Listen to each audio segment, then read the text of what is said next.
Well, for some analysis, we're now joined by political analyst and international human rights activist Kassoum Coulibaly. Kassoum, thanks very much indeed for joining us, and welcome to the program. Thank you very much. It's a pleasure. So was the comments made by the Prime Minister a surprise to Malians that elections could be delayed?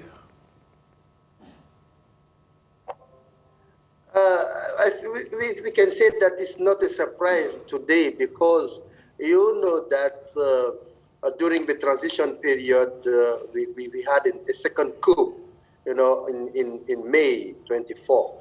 So this is a situation where we consider that the first 9 months from the 18 months of the transition are considered as nothing.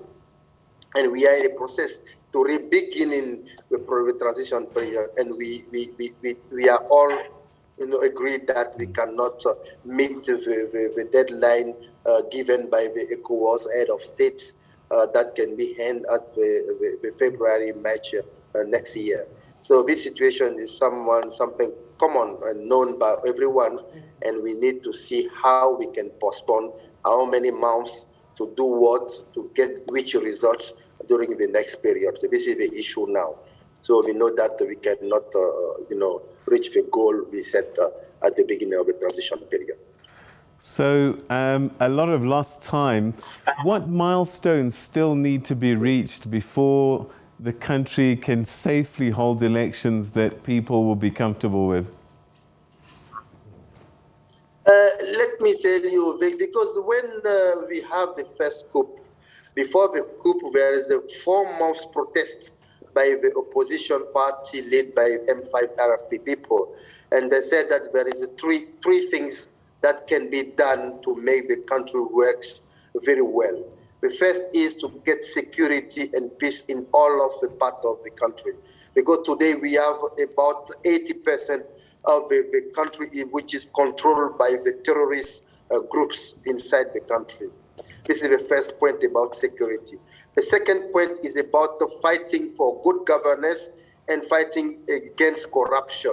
Because we are the country, one of the poorest countries in Africa, in the world also, that we have a corruption getting inside the governance system, and also from the national to regional and to local level.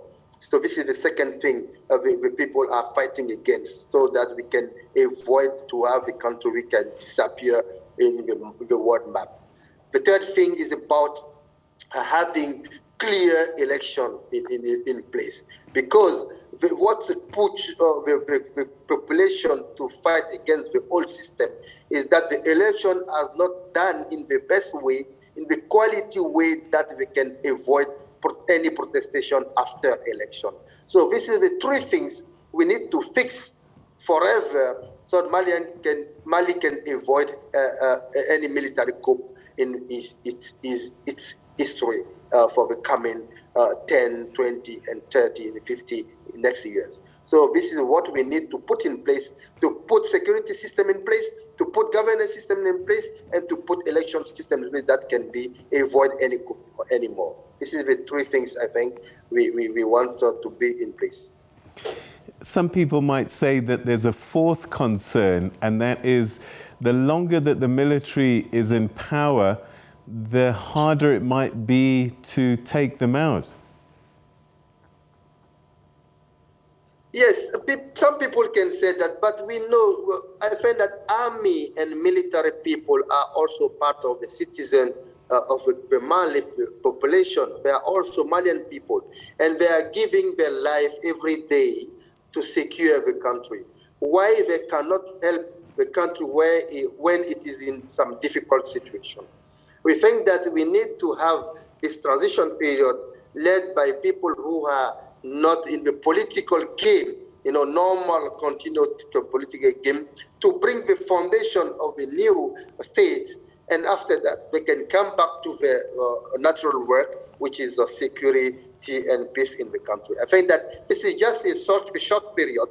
Maybe after 2 or 3 years, things can come back in the normal and constitutional way and they can come back to do their work. But for now, we think that having those military situation people in place in that insecurity position, I think that their role is much important now from any time. Do you think Malians have the patience to see out a postponement and a delay if they know for sure that the elections will come and will come next year?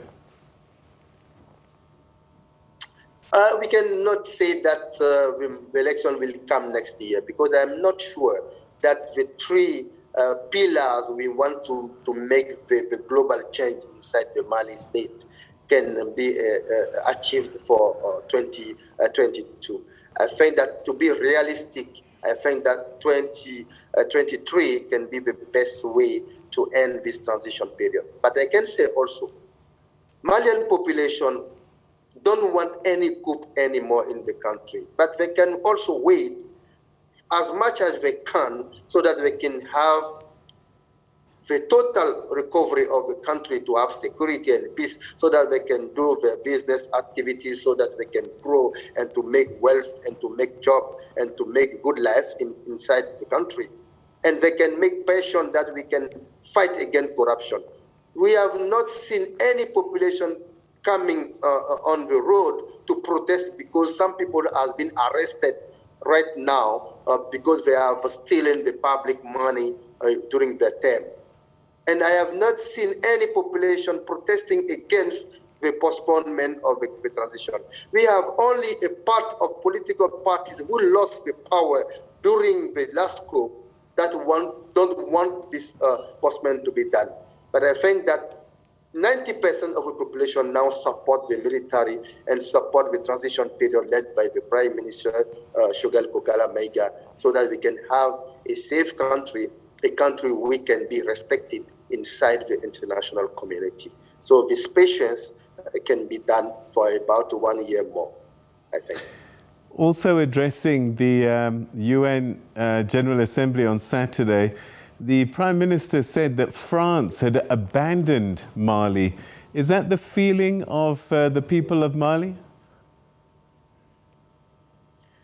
Yes, we can say that, yes, but we need to understand that when France came in Mali in 2013, they just came to say that we will help the Malian army to fight against terrorists. We can help Malian army to get the sovereignty in all of the territory of the Republic of Mali, and we can give them, intelligence so that they can know how to work, we can train them how to work and how to be a professional army. But after 80 years, Malian people are suffering a lot.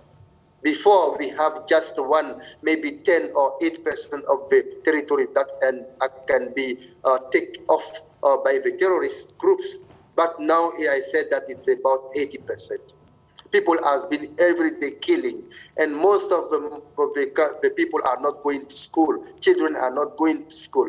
People cannot go to farm now in the central part of Mali. People cannot do any, living work as normal as usual. Okay, so when we see this situation, people are very, very, disappointed about the solution they bring. But it's not only the French army. We can say that the MINUSMA also came with about 13,000, soldiers, inside the country. But there is no more peace and security, and we are not able to implement the peace agreement signed from the Algiers negotiation. So this is a common feeling that the population said that, what are they doing here in Mali if they cannot able to bring peace and security and to let people do what they want to do? So this is the common feeling of the population. I think that and lastly, when we had the coup and the French president said that we need to stop the cooperation with the Mali government without consultation with the government in place. I think that in a diplomatic way, this is something that has been wrong, and the feeling from the government of transition and also the population bring this situation on board. And the government said that we need to find another solution where we can stop this war, we can stop this terrorist progress inside the country, and we can recover our country and to bring good governance and to organize clear elections so that we can come back in any coup anymore. And that alternative arrangement for security means reaching out to Russian security group Wagner.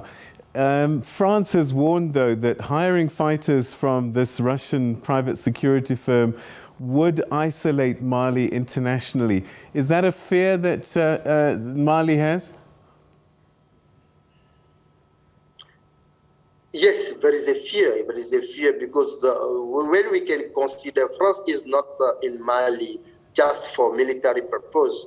Mali, France and European countries and also international community are supporting a lot the country, in the developing issues like education, health, and overproductive activities. So we are in a situation where we need to set up, as a responsible parties and to see what goals we need to reach as soon as possible. Because we cannot go to election when 80% of the territory is attacked every day by the terrorists. It's not normal. So we need to see, do we want to continue in that situation, or do we want to bring over military groups on board? So I think that the responsibility is now in the side of France community, international community, to see how efficient they can be in their work inside the country and how we can bring definitely peace and security for Malian people, because we cannot continue to live in that situation. Even me, myself, I cannot continue to live in a country where every day we're supposed to be killed because of the situation is not normal. So I find that it's a fear also for population people, because they can have sanctions come from ECOWAS, from AU level also, but also for international community. So, but I find that we have also a dialogue possibility to do, because we cannot handle this cooperation with France and over European and international community. We need to have dialogue and clear dialogue to have sustainable solution for peace, security, and development inside Mali, but also in the Sahel region people. My dear brother, thank you very, very much indeed for joining us. Merci beaucoup. À bientôt. Merci. Okay. Merci beaucoup. À vous aussi. Bye-bye. All right. Bye-bye. All right, that's Kassoum Coulibaly, who's one of our regular contributors, reporting there from Bamako.